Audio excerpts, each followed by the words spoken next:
This is KVUE News Daybreak. All new overnight destruction across the Midwest. The cleanup today as residents across the plains try to recover from a series of tornadoes that hit last night. Nothing like that here at home. There's some scattered light showers on the radar. We'll talk about the chance of afternoon thunderstorms over the next few days next. And a health alert this morning from the University of Texas after a student is diagnosed with a rare disease. What it is and what the university is doing to keep other students from being exposed. Good Thursday morning. It's 4:30. I'm Brian Mays, and we begin this daybreak with destruction out of the Midwest, where a series of tornadoes and severe weather carved the way through the plains. ABC's Bazi Kanani has the latest on the swath of storms that injured at least a dozen people. Good morning. The governor of Oklahoma says she will issue a disaster declaration seeking help from those recovering from a devastating storm. Here we go. Sirens blaring across the heartland as a powerful storm system spawns dozens of tornadoes across 4 states. We have a roof that just flew through the air here. This is a serious situation. The Bridge Creek Fire Department near Oklahoma City shredded. Overnight residents in the area forced to evacuate damaged buildings. Oh my gosh! Whoa! The tornadoes Wednesday afternoon also touching down in Kansas, Nebraska, and Texas, destroying dozens of homes and farms and anything in their path. This driver in Kansas dodging debris. Power poles toppled. It was scary and crazy. Those destructive winds followed by hail and record rainfall. The deluge stranded dozens of drivers in Oklahoma and Texas, and this morning those flash flood warnings continue. Bazi Kanani, ABC News, Washington.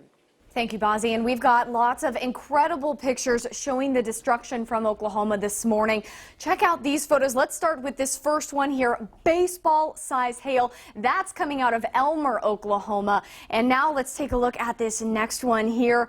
A full picture from a fat cone by Verdon, Oklahoma. Viewers capturing a lot of that extreme weather over the last night. All right, let's take a next look at our third one here. More than 20 injured after an RV park took a direct hit from that storm.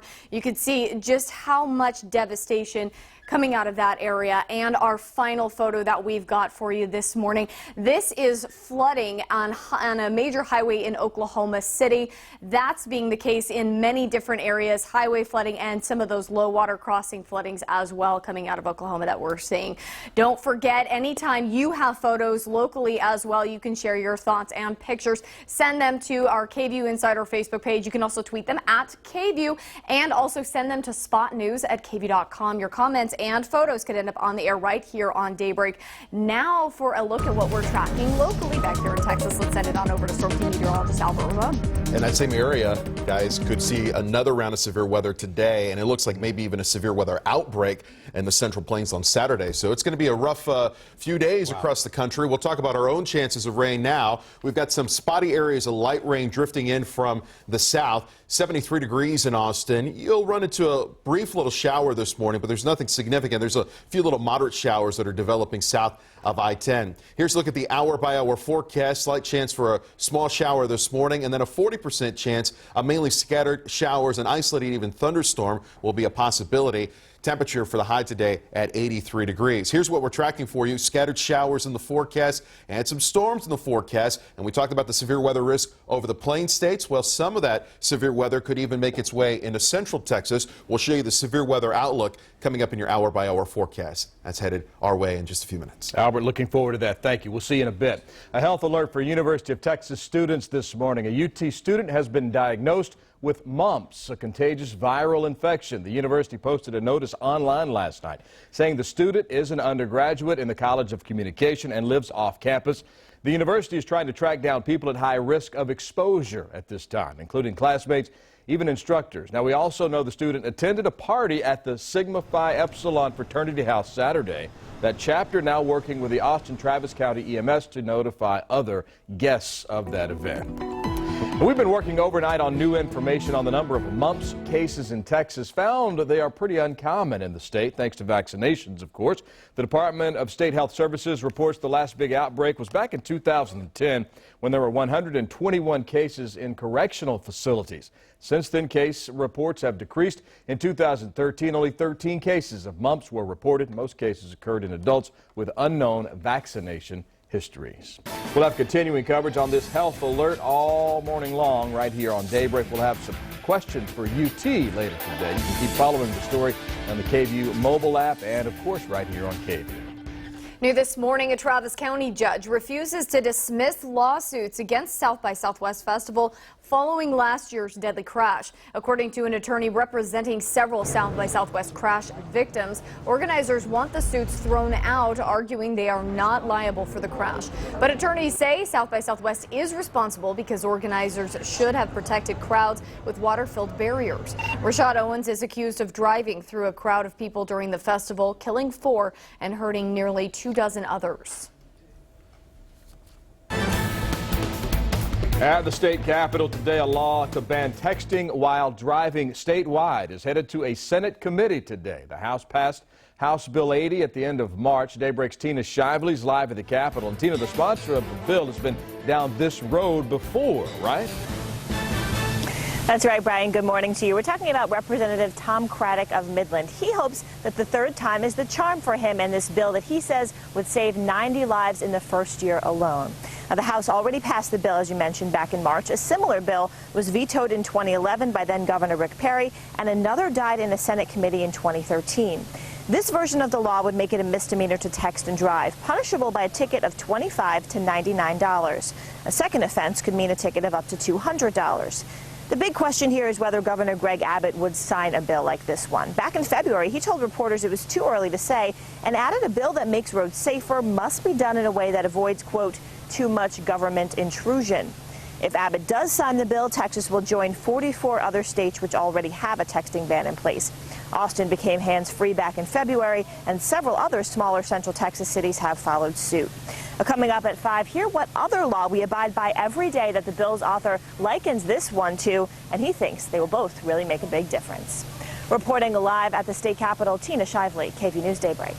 And thank you, Tina. Other big ticket items in the legislature are headed to conference committees where members of the House and Senate can hash out their differences behind closed doors.